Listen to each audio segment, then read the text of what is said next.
Here we have the project finally underway for my grandkids' ferro rods and strikers. I ordered some exotic pen blanks, and I don't even know what names they are because they didn't come labeled. I'm pretty sure one of them is at least walnut. That looks like a walnut. This one is called, I don't know, Purple Heart or something like that. Not sure what the woods are, but anyway, they're pretty, and I think the kids will like them. Each kid is going to get a ferro rod and striker. These, I believe, are those little 5/16, 3/16. I'm not sure which size they are. I ordered them quite a while ago. They've been sitting here. They're 3/16. So they're the little rods. I also ordered little tiny drill bits, the lathe bits for their strikers. So what I've done so far is each one of I cut all the wood in half. I had 5 that I ordered. I decided I needed one more, and I had a piece of wood that Leslie Hunt had given me, so I cut it down to size. So now I have 6. There'll be 6 sets. Even though I have 8 grandkids, the oldest doesn't. I don't think she's interested in using ferro rod and striker. And the youngest, 3, I don't think he has to have his own. He can share his father's. So that's 6 sets that I'm going to be making. So far, I've drilled in a lanyard hole for each one of these pieces of wood. It'll have to all get cleaned up later. And then each one has had the hole started for where the ferro rod's going to be. And then the larger size drill bit to actually make it the dimensions that the ferro rod is. Oops. This one split while I was drilling it, so I super glued it, put it together with a rubber band while it's setting up, and I drilled out the hole for the correct size. So that's what's going on now. I got to finish drilling all these to size, and then the next step is lots and lots and lots of sanding and shaping. So we'll be back when it gets to that point. All of them sanded out or drilled out to the proper diameter to hold their ferro rods and lathe bits. And one of the other things that was a delay in this, besides waiting forever for that wood to come, I ordered this wood off of, I believe it was eBay, and I ordered it December 7th. It didn't even ship until December 11th, and it didn't even get at my house till December 17th. And that really infuriated me because I paid shipping costs for this. It wasn't one of those, you know, buy it and it ships free. I was charged extra money for the shipping. So, yeah, I thought that was ridiculous how long it took for that to come. In the meantime, I have a bit that I like to use for countersinking holes. And in this case, these holes that I drill out for the lanyard holes, it comes in real good handy for countersinking that and cleaning the hole up, make it look better. In fact, here's one I already started working on, and even though the wood splits off like that, that's okay because it's going to get sanded anyway. Excuse me, the sand is in my throat, or sawdust. Here's one that you can see I've countersunk it. This is called a structured tooth carbon fiber bit, and this bit alone is between $10 and $12, more like $11 to $12. You can't really find it for 10, plus shipping. So I had one that lasted for about a year, and I love this little bit. It just works wonders. So I feel bad spending that kind of money for one bit, but I had to have it, so I found a spot that sold it, and I think I paid $3 shipping, and I think it was like $12 or something like that for this bit. But it's called a structured tooth carbon fiber ball, and it's for Dremel, of course. And I just love this thing. I wish I had about 5 of them. But anyway, that's what I use to clean up the holes. So let's take a look here.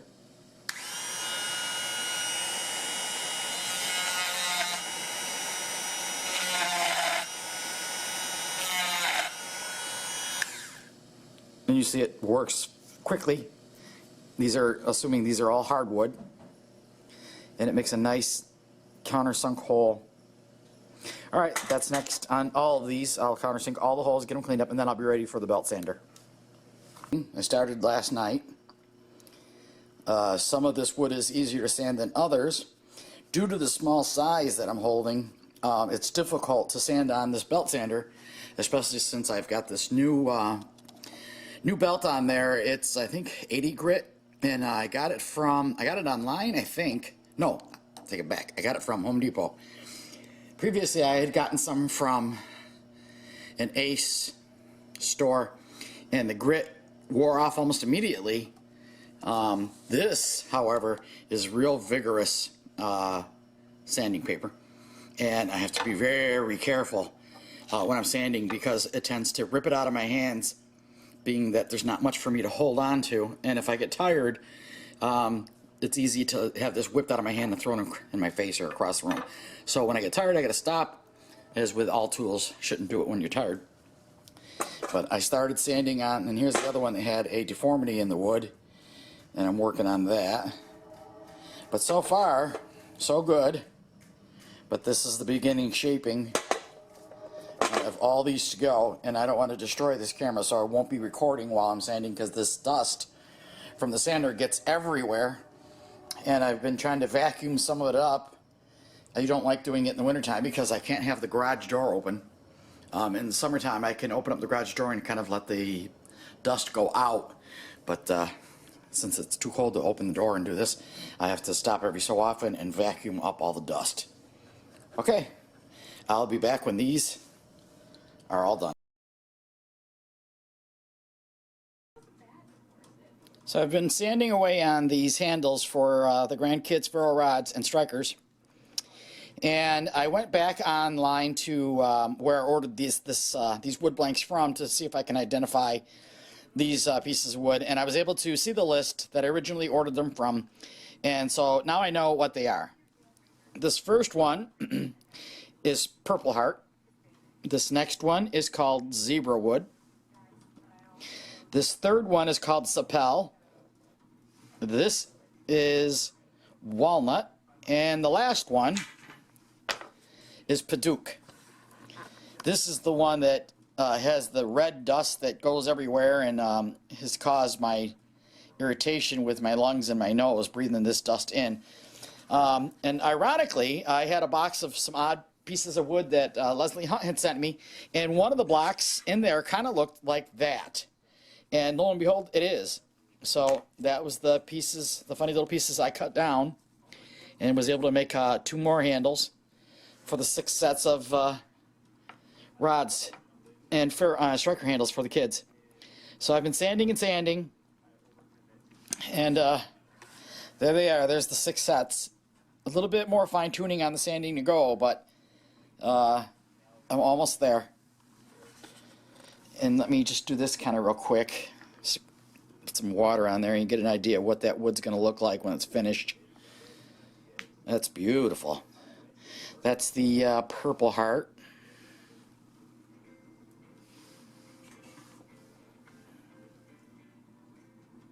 Pretty, pretty, pretty. The next one is Zebra Wood.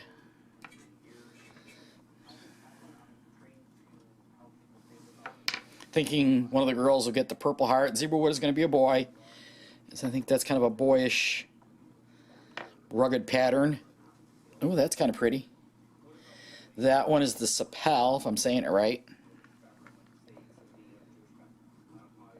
That's going to be Walnut, which is dark, dark, dark, dark. Then these 2 red ones on the end. And of course, they're going to be beautiful. That's pretty.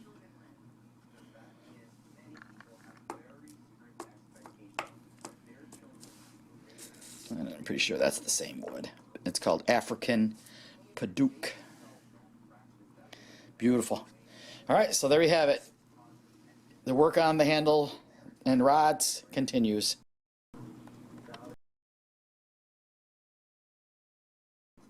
So I got my jig back out. I call it my jig. It's a board with a bunch of holes drilled in it that holds dowels of the same diameter like for my ferro rod and striker handles. And it makes it easy to, once I apply the True Oil, I just stick it on there and they can sit there and dry. So that's what I did. I had only 5 holes on there, but I had to go add more and cut up some more of these dowels. But it comes in handy for lots of things, just to make a quick little, like I said, I call it a jig. I don't know what else you'd want to call it. But I'm at the stage now where I want to apply the True Oil to all the handles and then set them up here to dry. And then I would sand them lightly, put another coat on until it appears that the finish is the way I want it. my last bottle of the True Oil. These are about, I think, 12 something a bottle, and it's 8 ounces. My last bottle actually got down about 3/4 of the way and went hard, and I was pretty depressed about that because I thought this is kind of expensive. I even thought about buying the little ones. That way I wouldn't, you know, if I use them, they wouldn't go bad, but the little ones are pretty pricey, so it was more penny pincher wise to buy the 8-ounce bottle. So yeah, I don't know why it dried out, but it did, even though I thought I had it sealed really good. So what I think I'm going to do is, I have little glass, like baby food bottles. I'm going to pour some into it because I think that that way I can dip in and out of it without having to keep reopening the big bottle, and maybe it'll keep it from going bad right away. But yeah, this is my favorite finish for my wood products, and I actually had ran out of it and had to make a few things using a polyurethane paint-on finish, and it's just not as good, just not the same. Very messy, and I like True Oil much better. All right, so on to applying the oil to the handles.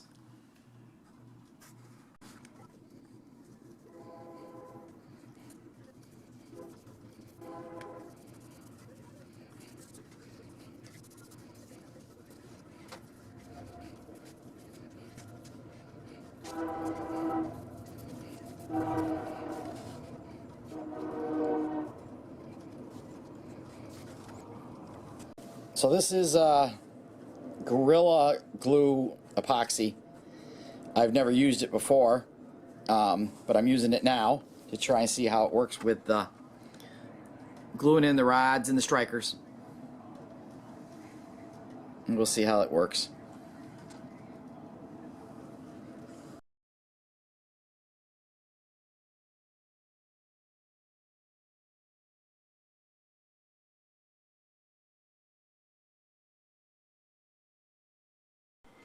So to be fair, each grandkid is going to get a little bag,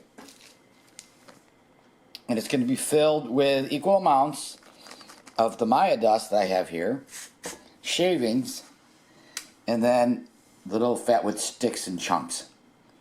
So each one is going to get their new ferro rod and striker and a bag that they'll be able to set it up outside. Each one will be able to take their little sticks and their chunks and their shavings and their Maya dust and get their fire going with their new little ferro rod and striker.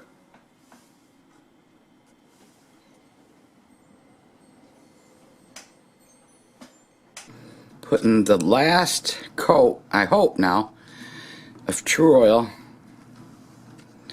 on the ferro rods, and then they'll be ready for tomorrow.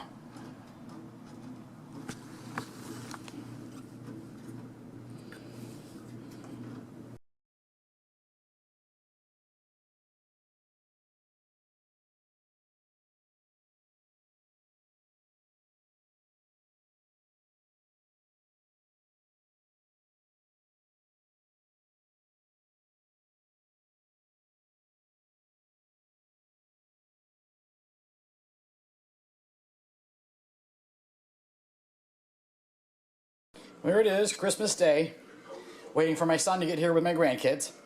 And on my table, there's fatwood and Christmas yummies. The fatwood, each bag here, I set up for each one of the kids to use their new ferro rod and striker with. There's some shavings, there's little sticks, plenty of goodies in the bags for them to start a fire. What they don't know is that I got their father, my son, one of Nathan 4071's monster ferro rods. He doesn't know he has it. And so I've got some fatwood here. This came from Michael from Pine Fire, which my son, that's his favorite fatwood just about. He really loves it. And when he found out that I had some new batch from Michael, he said he wanted some of it, which obviously you can let him have all of it. But I've got some shavings ready for him. Here's the fatwood chunks that Michael sent me. This is from the big box store, fatwood that I'd gotten from Randy J that he had given me from Menards or whatever it was. Shavings from that as well, so that my son will also have some fun today with fires because he's got a new ferro rod that he doesn't know about yet. So yeah, I've got, those are big old Mounds bar things. Those are my pineapple orange frosting cookies, and those are the pecan tarts.